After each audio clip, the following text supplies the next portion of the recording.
I wasn't in his future, but I was the reason he got there. I loved him enough to let him go. My name is Anya, and this is not a story of betrayal or heartbreak caused by lies. It's a story of a girl who stood quietly behind the curtains, clapping the loudest, while the man she loved finally stood in the spotlight. A story of silent sacrifices, of love that didn't beg to be noticed, of me and Arjun. I met Arjun when I was 21 and he was 24.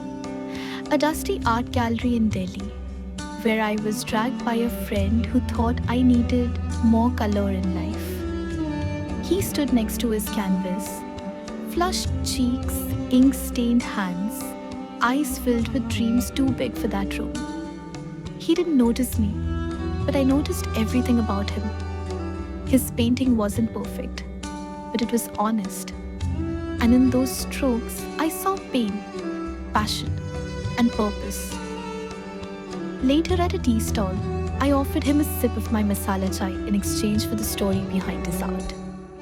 He laughed. That was the first time I saw his smile.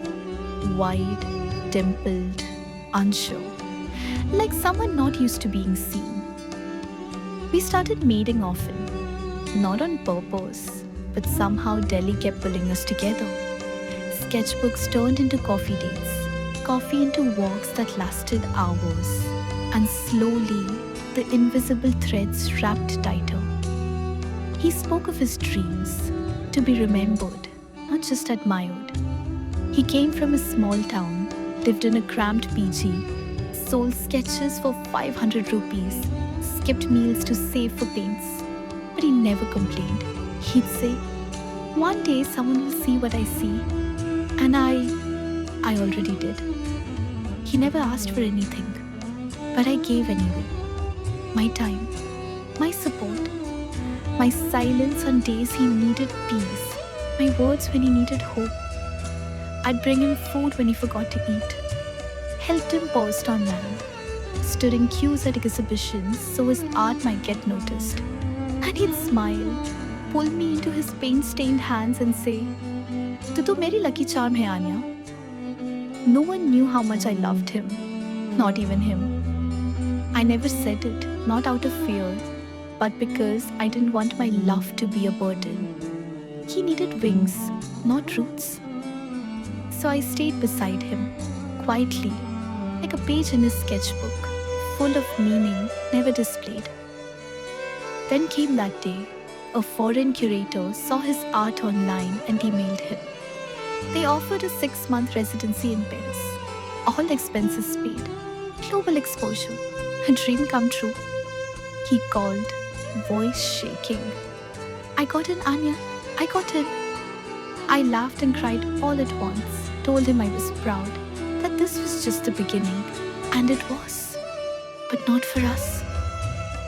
That night, eating momos on a rooftop, he asked, "Do you think we'll change?" I looked at the lights and whispered, "Maybe, but you're meant for bigger things, Arjun." He leaned on my shoulder. "I wish I could take you with me." But he didn't say I love you. He never did. And that's when I knew I had to let go. In the weeks that followed, I helped him prepare, pack, update portfolios, practice French. The night before his flight, I kissed his forehead and said, "Don't look back, just fly." He hugged me. I felt his heart, fast, nervous. But I didn't hold on too long, because some goodbyes don't need words, just strength. I watched his plane take off, and I walked away. Not because I stopped loving him, but because if I stayed, he'd never fly as high. He would have made space for me. But he deserved a life that didn't need rearranging for anyone. I blocked him. No drama, no fights, just disappeared. Because if I stayed in touch, he'd look for me in every gallery, every city, every painting, and I didn't want to be a distraction in his masterpiece. Years passed. I saw him on magazine covers, interviews, exhibitions in Europe. He always thanked someone who believed in me when no one else did, but never mentioned my name. And that was enough because I didn't love him to be remembered. I loved him so he could be unforgettable to the world. I never dated after him, not because no one loved me, but because I had already given the best parts of me to a boy who painted dreams and never asked for one in return. Last month, I visited an art museum in Mumbai, and there it was, his painting, a canvas called The Girl with Silent Eyes. She looked like me. Below, a tiny card read, For the one who made me believe I could fly. Tears filled my eyes. Not because I missed him, but because I was proud. He had become everything he dreamed of, and I had played my part. They say love is about staying, but sometimes the deepest love is in leaving because I wasn't in his future, but I was the reason he got there. To the end. If this story touched something inside you, like it if you've ever loved silently, share it with someone who believes in dreams, and subscribe, not just for stories, but for feelings you've never been able to say out loud.